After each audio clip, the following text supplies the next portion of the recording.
stuck here. The cops won't bother me.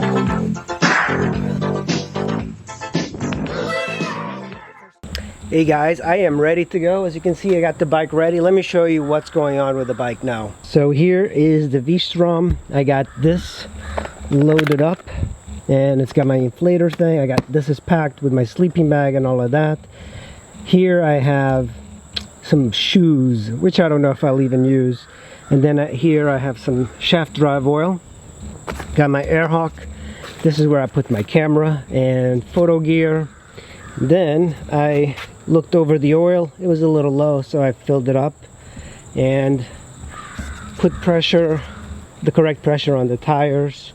So we are pretty much ready to go. It's always very nerve-wracking leaving the comfort of your home to go ride the motorcycle a couple thousand miles. I always think I'm going to forget something. Out on the highway, it does feel like an adventure on a motorcycle. I think that's why I tell people that it's important to get out and go on road trips, because it's a very different type of riding. It is very much what an adventure is. When you ride around just your hometown, you really don't learn much.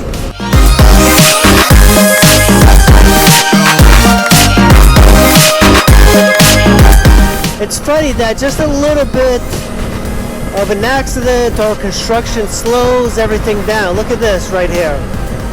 I have no idea what happened. Here's Squidness. Oh man, look at that little Triumph. Aftermarket exhaust. He didn't wait. This is Luray, Virginia, home of the famous Luray Caverns. Now, I think that's the start of the tour group.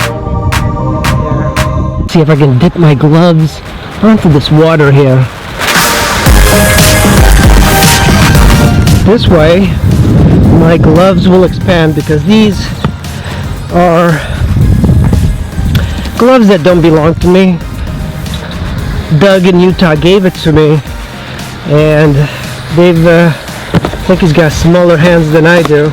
So kind of important to check the oil level on the bike, and it's fine. I thought I might be losing some oil, but apparently it was just this thing. Alright, I'm going to rest up a little bit and then I'm going to head out.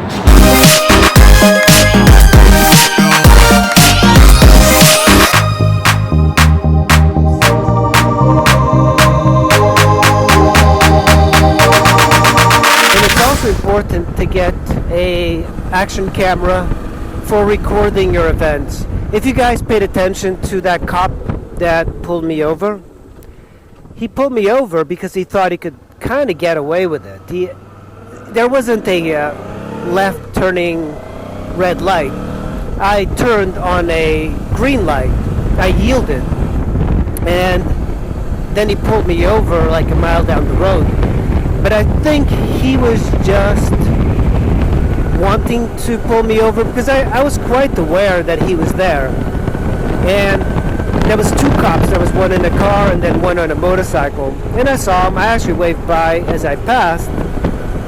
And then I passed. I think I did like go into traffic, whatever. And so I passed him. And there was traffic on the road that I was at, so I decided to make a left turn to get away from the traffic.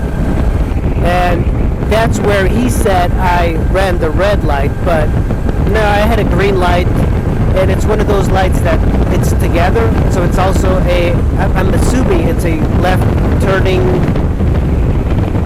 green, but there's also a green light that you have to yield, and that's what I had. So I did that, pulled me over, and then he saw the action camera running, and then he realized that he had to make something up. He couldn't just pull me over for whatever. He saw me, he saw the recording, and he said he was going to let me go. But that goes to show you that cops generally are not the most honest people in the world. And he was a nice guy, but this is one of the reasons I keep telling people you need to have a action camera running all times. Alright, finally on my way. It's been quite a mess getting out of here. There's been so much traffic everywhere I go. It was not like this when I went on the CB500 cross country.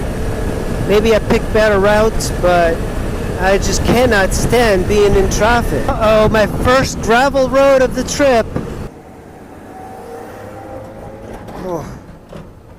Oh boy, I am glad I didn't get killed by that guy. Whew, he was hauling ass. That's the dangers of riding near farms off of gravel. We are gonna hop on 81 South, man. I need to make some time. Well, it is about 6 p.m.